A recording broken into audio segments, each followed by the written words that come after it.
उन सभी के लिए। तो जैसा कि सबसे पहला क्वेश्चन आपकी स्क्रीन पर है कि जीवन की मूलभूत इकाई क्या है? कोशिका, अंग, ऊतक, नाभिक। तो जीवन की मूलभूत इकाई क्या होती है? तो कोशिका होती है। आइए नेक्स्ट क्वेश्चन देखते हैं कि कोशिका के बारे में निम्न में से कौन सा कथन सही नहीं है? कोशिकाओं के आकार और आमाप विशिष्ट कार्य से संबंधित होते हैं। ये बात बिल्कुल सही है। कोशिकाओं के आकार और उनके जो माप होते हैं वो स्पेशल कार्य से संबंधित होते हैं। कुछ कोशिकाओं के बदलते आकार होते हैं, ये बात भी सही है, जैसे अमीबा, WBC, है ना। प्रत्येक कोशिका में निष्पादन की अपनी क्षमता होती है, ये बात भी सही है। आगे कहता है कि सभी देह ऊतकों में एक ही प्रकार की कोशिकाएं विद्यमान हैं। नहीं, ये गलत है। सभी देह ऊतकों में एक प्रकार की कोशिका नहीं होती। हम लोगों के शरीर में बहुत तरह की कोशिकाएं होती हैं, है ना। जैसे तंत्रिका कोशिका है, पेशी कोशिका है, और भी बहुत सारी कोशिकाएं होती हैं जी। आइए नेक्स्ट क्वेश्चन देखते हैं कि निम्नलिखित में से कौन सा कोशिकांग पादप कोशिका में पाया जाता है किंतु जंतु कोशिका में नहीं पाया जाता है? Chloroplast, endoplasmic reticulum, mitochondria, ribosome. तो जो पादप कोशिका में पाया जाता है लेकिन जंतु कोशिका में नहीं, तो वह हरित लवक होता है, यानी क्लोरोप्लास्ट होता है। आइए नेक्स्ट क्वेश्चन देखते हैं कि कोशिका का जीवित अंश जीव द्रव्य प्रोटोप्लाज्म कहलाता है।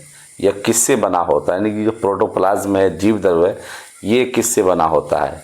केवल कोशिका द्रव्य, केवल केंद्रक द्रव्य, कोशिका द्रव्य और केंद्रक द्रव्य, कोशिका द्रव्य, केंद्रक द्रव्य और अन्य कोशिकांग। तो इसका सही जवाब हो जाएगा डी। चूँकि जब हम प्रोटोप्लाज्म की बात करते हैं तो उसमें साइटोप्लाज्म भी आता है, केंद्रक द्रव्य भी आता है और अन्य कोशिकांग भी आते हैं।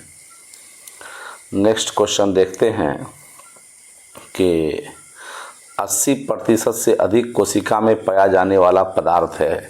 तो कोशिका में सबसे अधिक चीज़ जो पाया जाता है वो प्रोटीन, चर्बी, खनिज, जल, तो वो जल होता है। निम्नलिखित में से किन कोशिकाओं में नाभिक नहीं होता है? मूल रोम कोशिका, लाल रक्त कोशिका, प्लेटलेट्स, मोनोसाइट्स। तो हम लोग जानते हैं कि जो RBC होती है उनमें नाभिक नहीं होता है ना। तो लाल रक्त कोशिका में नहीं होगा। अगला क्वेश्चन है कि निम्न में से कौन से कोशिकाओं के आत्मघाती बैग कहे जाते हैं? तो आत्मघाती थैलीसोसाइड बैग किसको कहा जाता है? लाइसोसोम्स को, राइबोसोम्स को, डिक्टियोसोम्स को, फैगोसोम्स को। तो लाइसोसोम्स को कहा जाता है। आइए एक और क्वेश्चन देख लेते हैं कि निम्नलिखित कोशिका अंगकों में से कौन सा एक अर्ध पारगम्य है, यानी कि सेमी परमेबल है? कोशिका झिल्ली, प्लाज्मा झिल्ली, कोशिका भित्ति, केंद्रक।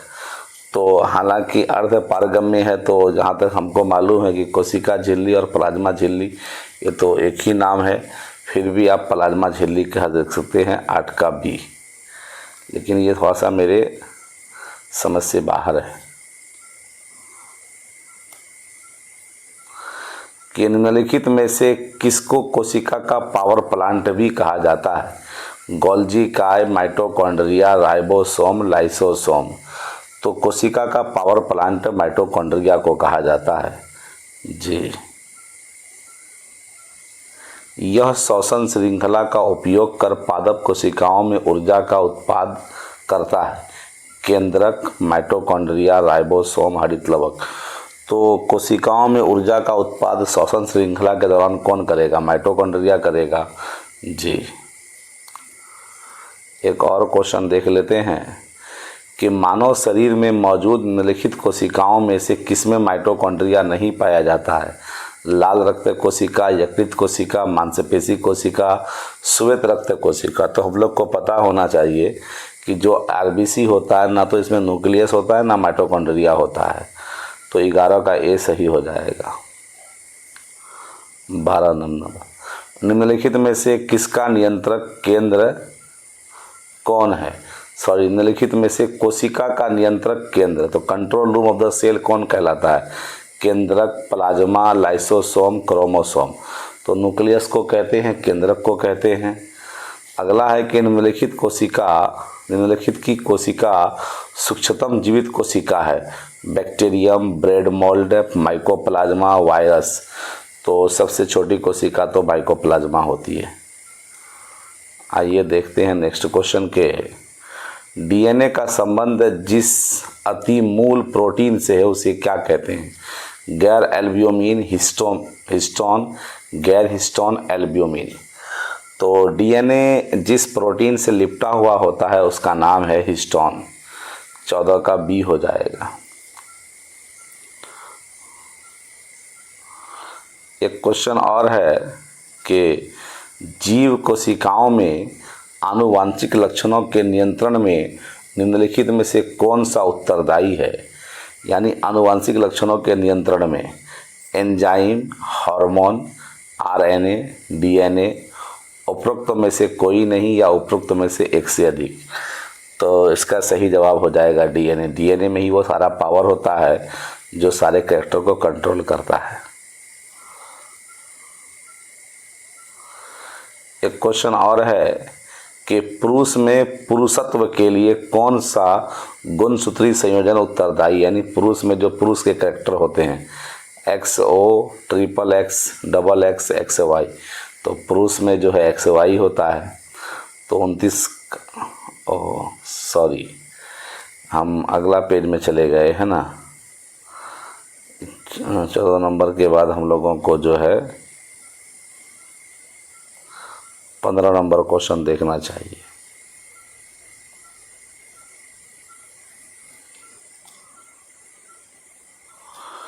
पंद्रह नंबर क्वेश्चन है कि जीव विज्ञान में डीएनए का पूर्ण रूप क्या है? तो डीएनए का पूर्ण रूप क्या होता है? डिऑक्सी राइबो न्यूक्लिक एसिड, यानी ए ऑप्शन सही हो जाएगा। 16 नंबर क्वेश्चन देखिए, डीएनए की पॉलीन्यूक्लियोटाइड श्रृंखला में क्या समाविष्ट होता है? एक नाइट्रोजनी क्षारक, डीऑक्सीराइबोज शर्करा और फॉस्फेट समूह।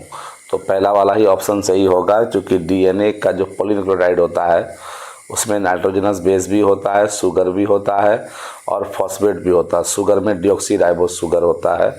तो 16 का ए ऑप्शन सही हो जाएगा। 17 नंबर क्वेश्चन देखिए कि डीएनए के संबंध में निम्न कथनों में कौन सा सही है? नंबर 1, डीएनए सभी जीवित जीवों का आनुवांशिक पदार्थ होता है। तो ये बात गलत है, क्योंकि कुछ वायरस में डीएनए जो है मतलब आरएनए जो है वो आनुवांशिक पदार्थ होता है। डीएनए के सभी खंड प्रोटीनों के संश्लेषण को कोडित करते हैं, नहीं ये गलत है जी। नाभिक के डीएनए प्रति समानांतर चलने वाले 2 न्यूक्लियोटाइड श्रृंखलाओं से शुरू द्विकुंडली होता है, हाँ ये सही है। और डीएनए माइटोकॉन्ड्रिया में भी पाया जाता है, ये भी सही है। तो 3 और 4 सही है ना। तो देखते हैं कौन सा ऑप्शन है 3 और 4 वाला। तो यहाँ केवल 3 और 4, हालांकि लुसेंट ने इसका आंसर 1, 2, 1, 3 और 4 दिया है, जो कि गलत है। आगे कहता है कि निम्नलिखित में से क्या डीएनए में मौजूद रहता है किंतु आरएनए में मौजूद नहीं रहता? Thymine, adenine, guanine, cytosine. तो थायमिन जो है वो डीएनए में होता है लेकिन आरएनए में नहीं होता है। आरएनए में उसकी जगह यूरेसिल होता है। आरएनए का प्राथमिक कार्य होता है प्रकाश संश्लेषण, प्रोटीन संश्लेषण, प्रकृति बनाना, अनुवाद करना। तो आरएनए का प्राथमिक कार्य क्या होगा? आरएनए का प्राथमिक कार्य होगा प्रोटीन संश्लेषण करना जी। और राइबोसोम्स होते हैं डीएनए, आरएनए, प्रोटीन से इनमें से कोई नहीं। तो राइबोसोम्स जो हैं वो दोनों से मिलकर बना होता है, आरएनए से और प्रोटीन से।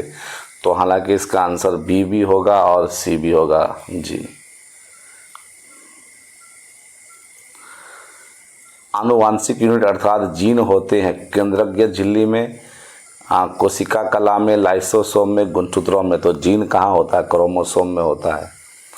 डीएनए की द्विसूत्री संरचना का पता लगाया था मॉर्गन ने वाटसन और क्रिक ने, हरगोविंद खुराना ने, ह्यूगो डी विलीज ने। तो डीएनए की द्विसूत्री संरचना डबल हेलिक्स से मॉडल किसने दिया था? वाटसन और क्रिक ने दिया था। 23 नंबर क्वेश्चन, सबसे पहले डीएनए को अलग किसने किया था? फ्रेडरिक हॉफमिस्चर ने, अल्बर्ट कोसेल ने, फोबस लेवेने ने, वाटसन और क्रिक ने। तो डीएनए को सबसे पहले जिन्होंने अलग किया था उसका नाम था फ्रेडरिक मिचर और उसने उसको उस वक्त न्यूक्लिन कहा था जी। अगला सवाल है कि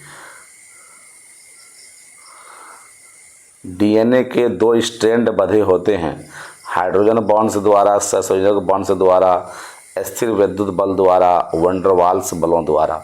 तो डीएनए के 2 स्ट्रैंड्स बंधे होते हैं हाइड्रोजन बॉन्ड्स द्वारा। तो 24 का ए ऑप्शन सही होगा। अगला है कि डीएनए के एक तंतुगच्छ स्ट्रैंड से आरएनए में आनुवांशिक सूचना के प्रतिरूपण की प्रक्रिया क्या कहलाती है? स्थानांतरण, अनुलेखन, प्रतिकृतियन, उत्परिवर्तन। तो डीएनए से आरएनए बनना अनुलेखन, ट्रांसक्रिप्शन कहलाता है। तो 25 का बी ऑप्शन सही हो जाएगा। तो प्यारे बच्चे, आज 25 ऑब्जेक्टिव्स को मैंने लिया। ये बहुत वीवीआई ऑब्जेक्टिव से हैं, लुसेंट के हैं। तो ठीक है, आज की क्लास में इतना ही रखते हैं। बाकी आप लोग इसी तरह सपोर्ट करते रहिए। आप लोगों का बहुत बहुत शुक्रिया। तो आज की क्लास में इतना ही। Thank you so much. जय हिंद, जय भारत।